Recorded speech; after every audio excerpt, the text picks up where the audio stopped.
One thing I see so many people struggle with is overwhelm, especially as an entrepreneur. We're wearing so many hats. We have so many things going on in our business. We want to do all the things. We have ideas coming out our wazoo and we get overwhelmed, and we let that overwhelm simply take control of our life.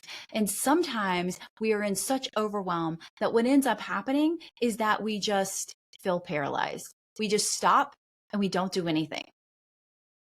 If you have ever felt this way, let's talk about it, because this is one of those things that I used to deal with that I never deal with anymore. And this all came, and I realized that I don't do overwhelm because I was listening to Marie Forleo speak at FHL 2023 maybe. And I just remember her saying, I don't do overwhelm.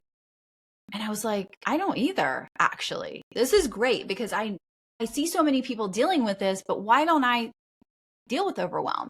I remember the first mastermind I was in, and my coach said, whenever you feel overwhelmed, you need to stop learning, stop watching videos, stop watching trainings, and go implement. And I was like, that's actually a game changer. That is a game changer. I can 100% get on board with that.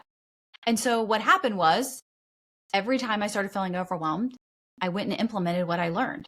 Versus just keep adding in this knowledge. It doesn't do anything if you don't actually implement it. And so I can watch all the trainings in the world.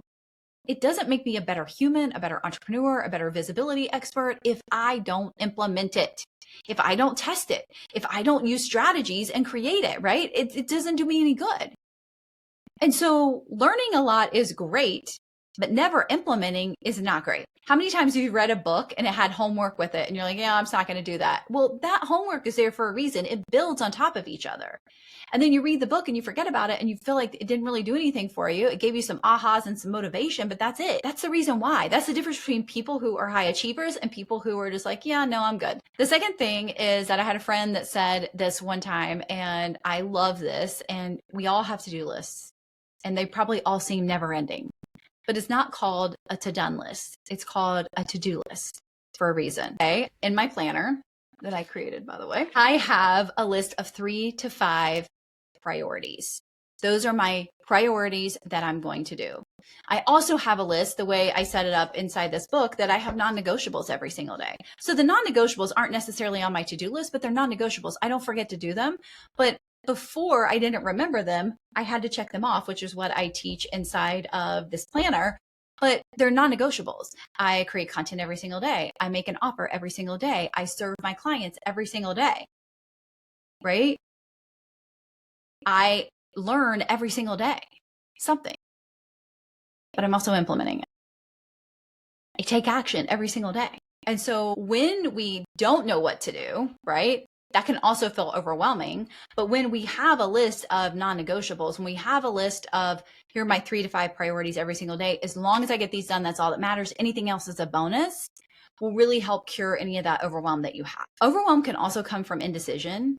So I was that person who made 50 pros and cons lists on every decision I had to make back in the day. I was the most indecisive person. Now I rarely make a list. I make the decision because there is a study that was done that CEOs who make the wrong decision, it doesn't cost them as much money as it does to make the right decision 2 weeks later. Time is the biggest contributor to losing revenue. If the decision is wrong, I'll survive. I've survived failing a lot. And so getting in touch with being indecisive has helped me as well. So where do you get to work on your overwhelm? Is it making faster decisions? Is it focusing on 3 to 5 areas every single day of things you need to do and not trying to do everything because there are not enough hours in the day? Is it the fact that you're learning too much and you just get to decide, I'm going to take action? Or do you need coaching and direction to help you get out of this because you're too in the weeds and you're too in your own business and you need somebody who can look at the high level, big picture for you and give you direction on where to go every single day? Whatever it is, you've got to get out of overwhelm because overwhelm isn't serving you. It's holding you back from the amazing things that you're capable of. So I challenge you to look into these things. try some of these out and let me know where you feel the most overwhelmed and how you're going to shift and change that.